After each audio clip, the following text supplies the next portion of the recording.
جی بالکل، ملک کے دیگر شہروں کی طرح ضلع جہلم کی چاروں تحصیلوں میں بھی کشمیریوں کے ساتھ اظہار یکجہتی کے سلسلہ میں ریلیاں نکالی گئیں۔ کشمیریوں کے ساتھ اظہار یکجہتی کے لیے جماعت اسلامی ضلع جہلم کی جانب سے دینا سے منگلا پل تک ریلی نکالی گئی۔ میرپور اور منگلا کے درمیان پل پر ہاتھوں کی زنجیر بنا کر اظہار یکجہتی کیا گیا۔ ریلی کی قیادت ڈاکٹر قاسم محمود چودھری امیر جماعت اسلامی ضلع جہلم اور سفیر حمزہ طاہر صدر جے آئی یو ضلع جہلم نے کی۔ ریلی میں جماعت اسلامی جے آئی یو جمعیت طلباء کے ارکان و کارکنان سمیت شہریوں کی بڑی تعداد نے شرکت کی۔ شہریوں نے ہاتھوں میں پلے کارڈ اور پینا فلیکس اٹھائے ہوئے تھے جن پر کشمیریوں کے ساتھ اظہار یکجہتی کے الفاظ درج تھے۔ بھارت کے خلاف نعرے بازی بھی کی گئی۔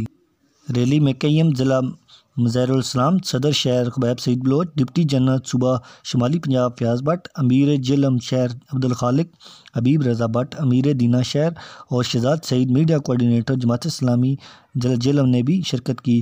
ڈاکٹر قاسم محمود اور سفیر حمزہ طاہر نے میڈیا سے گفتگو کرتے ہوئے کہا کہ کشمیریوں کے ساتھ پاکستانی عوام شانہ بشانہ کھڑی ہے۔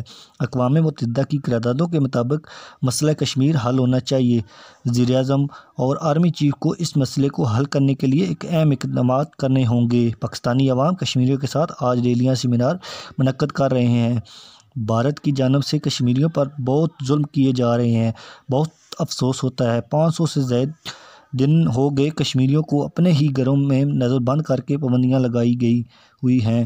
بھارت کی جانب سے کشمیر میں بھارت شہریوں کو رہائش پذیر اور ان کو ڈومیسائل دینے کی بھی مذمت کرتے ہیں۔ کیمرہ مین شہزاد سعید کے ساتھ محمد نبیل حسن، دینا، جہلم۔